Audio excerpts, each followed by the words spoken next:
谢谢，今年终于上节目了啊！因为一直有工作，是个空姐。你们今天的反应真的很棒。之前有些观众听到这，你根本就不像，我又不直接这样上。我们空姐要选上之后，要经过非常程序化并且非常系统的培训之后才能上岗。我觉得能理解，但是唯一不能理解的是，其中有一项培训很奇葩，就是把我们所有人带进一架空飞机，给我们一个真实的餐车、水车，让我们对着空座位想象那里有旅客，给他们服务。无法想象是吧？给你们演示一遍，空的。你好，欢迎乘进里面，请不要打我。就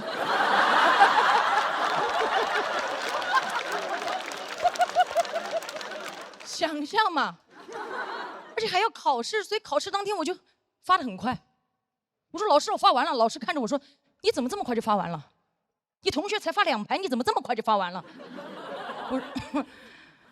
我看着一脸认真的我的老师和我这边的空座位，我说我这边的旅客他们都不要。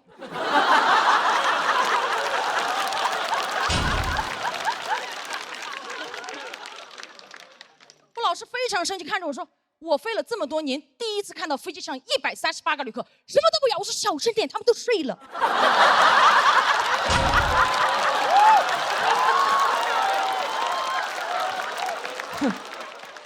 模拟？你怎么模拟？当我真的上飞机工作之后，我发现有些问题真的模拟不了。你不要说旅客的行为了，我连我同事的行为都模拟不了。有一次飞行，我和我同事一起给旅客发水，他一不小心把水洒在了旅客身上，当时情况非常紧急，我看了他一眼，他突然开始假装飞机颠簸。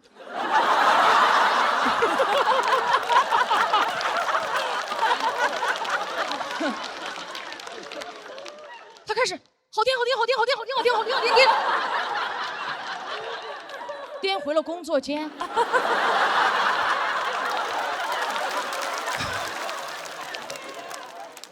当时那个旅客端着杯子看着我，我看着越颠越远的同事。我那个旅客问我，到底谁在颠？啊，这个水有没有人过来擦一下？我说，我当时心里想的跟我手上做的事情一模一样。我说，我擦。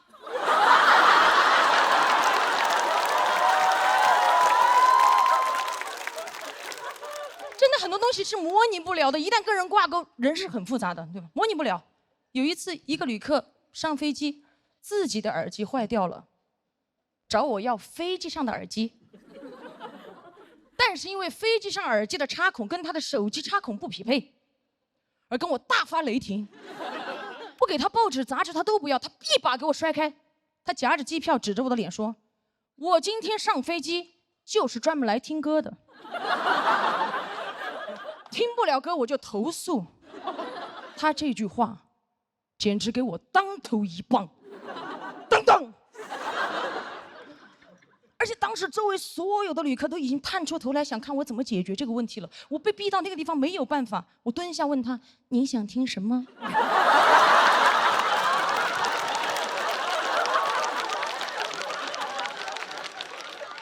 我给您唱。他说铿锵玫瑰，我说我不会。他投诉一切美好只是昨日沉醉。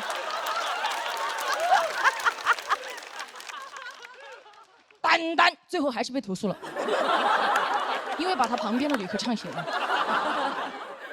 旁边旅客拔地而起，老子今天上飞机不是来听你鬼叫的。而且我飞得越久啊，处理的事情越来越复杂。前段时间有一次夜航，一个旅客坐在3个人一排的中间位置，飞行时间太长了，他觉得有点热，他就去厕所把他那个秋裤脱掉。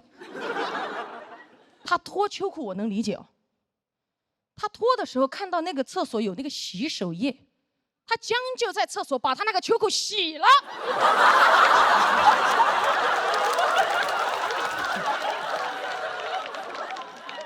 他该不会觉得飞机颠簸可以把他那个裤子甩干吧？洗完他拧的半干啊，他偷偷出来，悄悄地走到自己那一排。夜航嘛，所有旅客都睡了，他打开他头顶上方的行李架，把秋裤晾在行李架的边缘，然后把行李架盖了过去，最后把裤腿轻轻地搭在过道旅客的肩膀上，像献了一个哈达。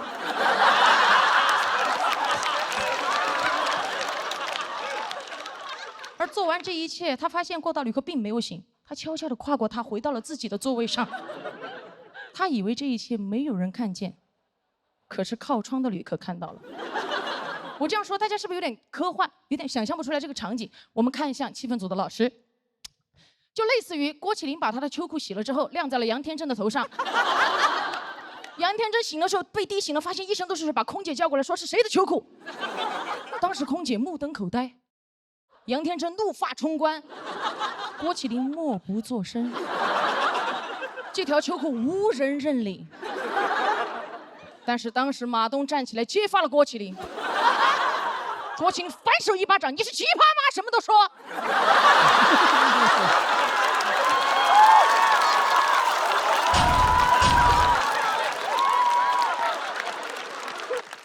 当时天真气得都不天真了，哇，3个人打得不可开交。我当时啊，就跟侯佩岑老师一模一样。礼貌的微笑站在旁边，你们不要再打了啦！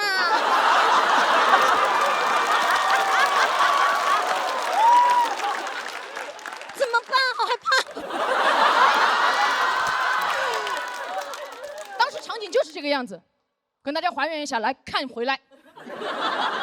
但马东老师被打了之后素质非常高，都没有还手，直接捂住自己刚割的眼袋说报警。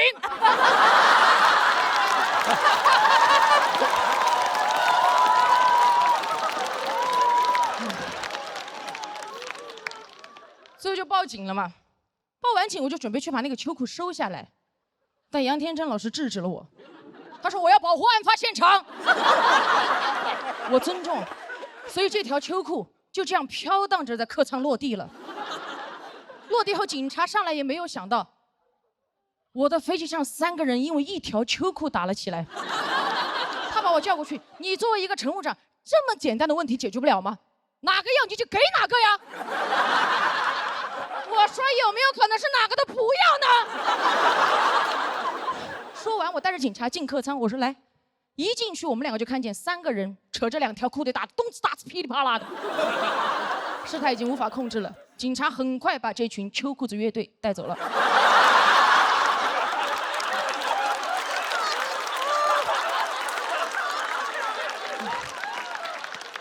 下飞机之后，我还是写了很多材料报备这个事情，最后还是被投诉了。我后来想了一下，反思了一下，可能当时确实是我处理的不够好，我就应该直接用那条秋裤把我吊死。最后我发现，其实工作这么多年来遇到的事情，从来都没有按照所谓的模拟过来发生。我做再多的准备，突发事件依旧会不断的刷新我的人生难度。但是我总结出一个经验：只要我勇敢面对，付出真心，我就一定能获得真心的投诉。所以希望大家多谅解他人，少晾条秋裤。谢谢大家，嘻哈。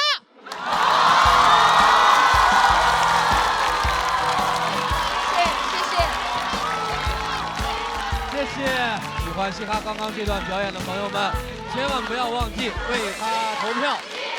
3、2、1，请锁票。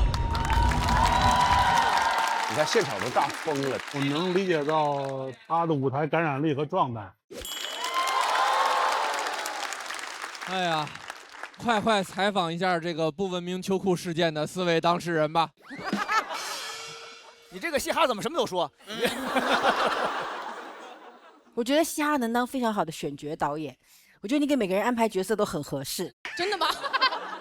我肯定说得出来保护案发现场这样的话。对，我有分析过，真的。我怎么就非得洗秋裤呢？这怎么回事？我怎么就这么热呀？我怎么就非得？问题是怎么回回受伤的都是我呢？咱们说回这段表演呢，这个怎么样？嘻哈是我们上一轮所有选手比赛的最高分，也是复活金牌的持有者之一。而且嘻哈的这块金牌可是打败付航拿到的哟。上次他就非常顶，就把全场掀翻了，然后今天这个表演又是很嗨。他就是能量很强啊，就是你身边就会有这样的朋友，就能量特别强的。你跟刚才那2位真的是完全不一样，那2位不是没有能量，只是他们就是能量输出的方式是那种低电压的。对，你是高压线的那个模式啊，就是像他这样，你想控制，你想让他低电压也不太可能，是特别好，而且您找到了您自己最好的那表现方式，棒！谢谢。我觉得嘻哈很有可能是我们今年的冠军。不要这样。我们这次的女选手都非常非常强，对，真的对非常强。每一组比赛里都有很强的女选手，所以我觉得今年女冠军就是大有希望。好，努力，我们所有都努力。真的非常好，就是非常舒爽，就听他说话讲事儿啊，是吧？包括这个演绎人物什么的，在表演层面上，我觉得目前在这个台上，嘻哈得是头一份了。因为我以前玩即兴，然后喜欢观察身边的人，包括这些素材都是真实的，所以我能完全的还原。真事儿啊！我所有讲的事情都是真事，包括我同事。秋裤也是真事儿。秋裤我有照片。哇哦！他就这样晾完了之后，这边那个过道旅客的肩膀上就被他打湿了嘛。而且他是睡了很久之后才发现，那个旅客起来非常生气。不是嘻哈，我不明白，就他为什么就着急落地之前把它晾干？他是在赶着穿吗？世界上奇奇怪怪的人有很多，然后飞机上更多。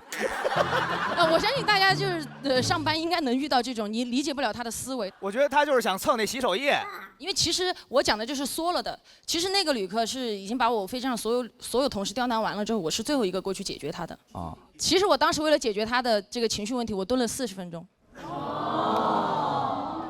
他就是一直为难，然后让我反反复复的给他换茶，然后各种。其实他是无理的要求，是。但是我们这个做服务行业的，还有其他工作，大家也都知道，有一些他可能逮到一点小毛病之后，他会疯狂的放大自己的情绪，然后不断的为难你。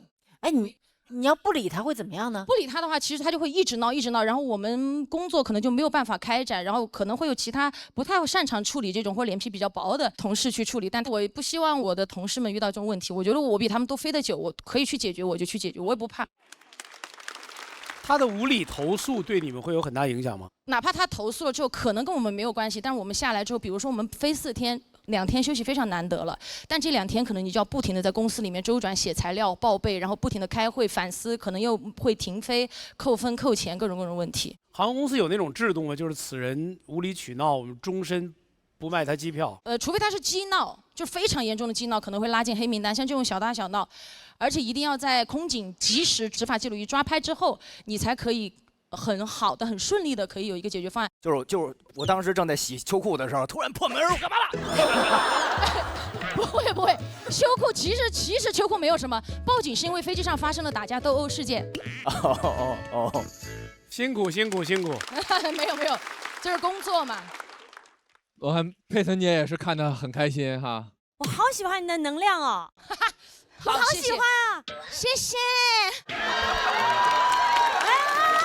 爱你耶！那么棒。我今天是第一次现场听到你讲comedy， 对，然后我相信这个记忆，然后你的名字会永远在我的心里。谢谢。因为我小时候的梦想是想当空姐，对，就是小时候都会觉得哇，空姐都可以拎着一个小的行李箱，然后抬头挺胸，然后好像走路有风，然后可以环游世界各地。然后以前是要学历很高，然后水平很高，很难考的，所以空姐其实是很多我那个年代的时候小女生的梦想。但我想跟你说是辛苦了，因为我在飞机上真的是很辛苦，要服务各式各样的人，然后尤其是做服务的工作，大家要多多体恤，谢谢辛苦了。爱情。